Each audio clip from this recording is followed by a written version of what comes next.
Hi friends, now we discuss about variables. Variables అనేవి they are the basic unit of storage.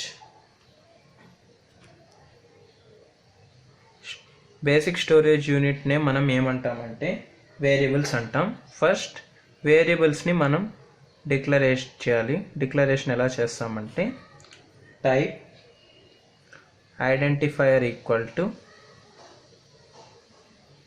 Value, లేదు ఒక వాల్యూనే కాకపోతే ఎక్కువ values కూడా మనం డిక్లేర్ చేయొచ్చు.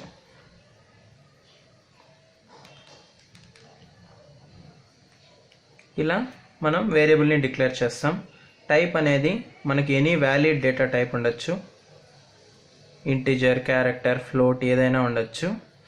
ఐడెంటిఫైయర్ అనేది మనకు it is the name of the variable. Variable యొక్క నేమ్నే మనం ఐడెంటిఫైయర్ అంటాం. ఈ వేరియబుల్ని మనం ఇనీషియలైజ్ చేయాలి అంటే మనం ఒక ఈక్వల్ టు సైన్ యూజ్ చేసి ఒక వాల్యూని డిక్లేర్ చేస్తాం. ఇలా ఒక వేరియబుల్ని మనం ఇనిషియలైజ్ చేయొచ్చు. ఫర్ ఎగ్జాంపుల్ ఇంట్ ఏ అని ఇచ్చామనుకోండి. ఏ అనే ఒక ఇంట్ డేటా టైప్ వేరియబుల్ మనకు డిక్లేర్ చేసినట్లు అవుతుంది. డిక్లేర్ చేసామనుకుంటాం. మనం ఒకేసారి 2-3 వేరియబుల్స్ని డిక్లేర్ చేయాలి అనుకుంటే we use కామాని యూజ్ చేస్తాం. For example int A comma B comma C అంటే ఏబిసి అనే ఇంట్ డేటా టైప్ యొక్క వేరియబుల్స్ని మనం డిక్లేర్ చేసినట్లు లెక్క. అంటే ఇంట్ ఏ అని ఇచ్చా అంటే ఓన్లీ సింగిల్ వేరియబుల్ డిక్లేర్ చేసాం. ఇంట్ A comma B comma C అంటే 3 వేరియబుల్స్ని మనం డిక్లేర్ చేసాం ఆఫ్ టైప్ ఇంట్. మనం ఈ వేరియబుల్స్ని డిక్లేర్ కూడా చేయొచ్చు. సో ఐ మీన్ ఇనిషియలైజ్ ఇంట్ డి ఈక్వల్ టు 3 కామా ఈ ఈక్వల్ టు 4 అని ఇచ్చామనుకో. డి కామా ఈ అనే వేరియబుల్స్ డిక్లేర్ అవుతాయి. వీటికి డికి వచ్చి 3, ఈకి వచ్చి 4 ఈ వాల్యూస్ వచ్చి ఇనిషియలైజ్ అవుతాయి. ఇలా మనం డిక్లేర్ చేయొచ్చు వేరియబుల్స్ని మరియు ఇనిషియలైజ్ కూడా చేయొచ్చు. ఈ వేరియబుల్ ఇనిషియలైజేషన్ అనేది డైనమిక్గా కూడా మనం చేయొచ్చు. Dynamic initialization is also possible. ఇది అర్థం కావాలి అంటే మనం ఒక చిన్న ఎగ్జాంపుల్ చూద్దామండి. క్లాస్ ఎక్స్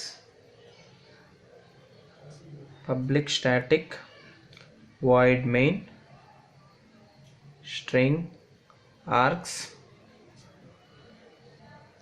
ఇప్పుడు ఈ ప్రోగ్రామ్ మనం చూసినట్లయితే ఏ బి అనే 2 డబుల్ వాల్యూస్ని మనం స్టాటిక్గా డిక్లేర్ చేసాం. అంటే స్టార్టింగ్లోనే మనం డిక్లేర్ చేసాం. మనం డైనమిక్ ఇనిషియలైజేషన్ కూడా పాసిబుల్ అన్నాం కాబట్టి ఇక్కడ ఎక్స్ప్రెషన్ని అంటే మ్యాథ్ డాట్ స్క్వేర్ రూట్ని ఈ ఎక్స్ప్రెషన్ని ఎవాల్యుయేట్ చేసేటప్పుడే సి అనే వాల్యూని మనం డైనమిక్గా ఇనిషియలైజ్ చేసాం. ఇక్కడేమో A equal to 3.0, B equal to 4.0 అని ముందుగానే ఇచ్చేసాం. ఇక్కడ ఏం చేసాం, మధ్యలో మనకి ఇక్కడ స్క్వేర్ రూట్ కనుక్కోవాలి అనిపించింది. అక్కడే మనం డిక్లేర్ చేసి డైరెక్ట్గా యూజ్ చేసుకుంటాం. ఇలా మనం డిక్లేర్ చేయడాన్ని డైనమిక్ ఇనిషియలైజేషన్ అంటాం. ఇప్పుడు ఏ ఇంటూ ఏ అంటే 3 × 3 9, 9 + 4 × 4 16, టోటల్ 25. స్క్వేర్ రూట్ ఆఫ్ 25 5 కాబట్టి మనకు హైపోటెన్యూస్ ఎంత ప్రింట్ అవుతుంది, హైపోటెన్యూస్ 25. ఇక్కడ సి అనే వేరియబుల్ని మనం డైనమిక్గా ఇనిషియలైజ్ చేసాం. అంటే మనకు మధ్యలో అవసరం వచ్చినప్పుడు ఇనిషియలైజ్ చేసాం. ఇక్కడ అంటే ముందుగానే డిక్లేర్ చేయకుండా ఎక్కడైతే మనకు అవసరం అనుకున్నామో అక్కడనే డిక్లేర్ చేసుకొని ఇనిషియలైజ్ చేసుకొని మనం ఒక వేరియబుల్స్ని యూజ్ చేసుకోవచ్చు.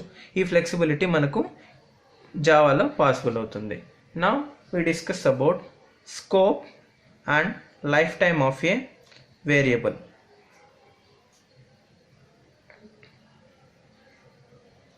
ఒక వేరియబుల్ యొక్క స్కోప్ మరియు లైఫ్ టైం ఎలా ఉంటుందో మనం చూద్దామండి.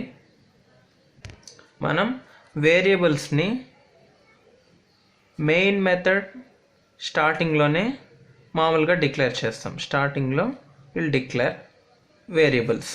ఇలా కాకుండా we can declare variables in a block. ఒక బ్లాక్లో కూడా మనం డిక్లేర్ చేయొచ్చండి. బ్లాక్ అంటే ఏం లేదండి, స్క్వేర్ బ్రాకెట్తో బిగిన్ అయ్యి కర్లీ బ్రేసెస్తో బిగిన్ అయ్యి కర్లీ బ్రేసెస్తో ఎండ్ అయితే దీన్ని మనం బ్లాక్ అని అంటాం. ఏ స్టేట్మెంట్స్ అయితే కర్లీ బ్రేసెస్తో బిగిన్ అయ్యి కర్లీ బ్రేసెస్తో ఎండ్ అవుతాయో వాటిల్ని మనం ఏమంటామంటే బ్లాక్ అని అంటాం. ఈ బ్లాక్ అనేది ఇట్ డిఫైన్స్ స్కోప్. ఎప్పుడైతే మనం ఒక బ్లాక్ని స్టార్ట్ చేస్తామో వీఆర్ క్రియేటింగ్ ఏ స్కోప్ని క్రియేట్ చేసినట్లే. స్కోప్ ఏం చెప్తుంది అంటే ఏ objects visible to other parts in the programme.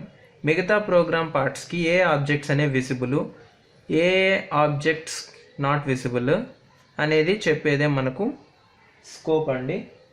ఈ స్కోప్ అనేది it also determines lifetime of the object ఎంతవరకు మనకు వ్యాలిడ్, ఎంతవరకు ఇన్వాలిడ్ అనేది చెప్పేదే స్కోప్.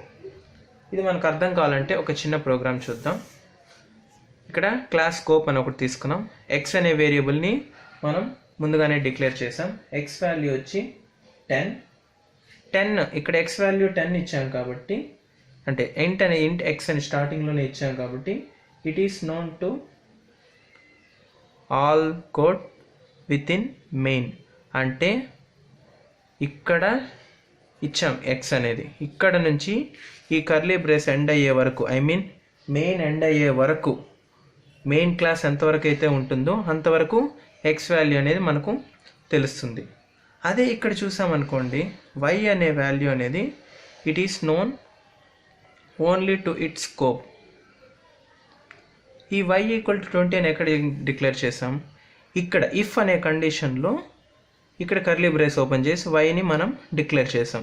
అంటే ఓన్లీ ఈ స్కోప్ వరకు మాత్రమే మనకు y అనేది వ్యాలిడ్.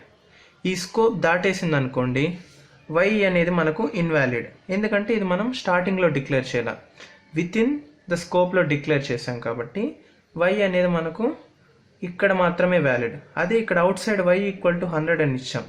నేను ఇక్కడ ఏం చేశాను, కామెంట్స్లో ప్లేస్ చేశాను కాబట్టి నాకు ఎర్రర్ రాదు. ఎందుకంటే కామెంట్స్లో ప్లేస్ చేస్తే మనకు ఆ స్టేట్మెంట్గా కనిపించదు కాబట్టి నాకు కంపైల్ టైం ఎర్రర్ రాదు. అదే ఒకవేళ నేను కామెంట్స్ తీసేసాను అనుకోండి, ఓన్లీ y = 100 అని ఇక్కడ డిక్లేర్ చేశాను అనుకోండి, ఎర్రర్ వస్తుంది. అంటే మనకు అర్థమైంది, ఓన్లీ y అనేది ఈ స్కోప్లో మాత్రమే మనకు వ్యాలిడ్. అదే x అనేది తీసుకున్నాం అనుకోండి, ఈ స్కోప్లో వ్యాలిడ్, ఇక్కడ వ్యాలిడ్. ఎందుకంటే x అనేది మనం స్టార్టింగ్లో డిక్లేర్ చేసాం కాబట్టి మెయిన్ క్లాస్ ఎంతవరకు ఉంటుందో అంతవరకు మనకి x అనేది వ్యాలిడ్ ఉంటుంది. y అనేది మనం విత్ ఇన్ ద స్కోప్, అంటే సబ్ కండిషన్లో ఏదో ఒక కండిషన్లో డిక్లేర్ చేసాం కాబట్టి ఆ కండిషన్ ఎంతవరకు అయితే ఎగ్జిస్ట్ అవుతుందో అంతవరకు y అనేది వ్యాలిడ్. సో దీన్ని బట్టి మీకు అర్థమై ఉంటుంది, మనకు ఒక స్కోప్లో డిక్లేర్ చేసి ఆ స్కోప్ వరకే వ్యాలిడ్ ఉంటుంది. అదే మెయిన్ క్లాస్లో డిక్లేర్ చేసామనుకోండి, ప్రోగ్రామ్ మొత్తం వ్యాలిడ్గా ఉంటుంది. This is about variables. Thank you.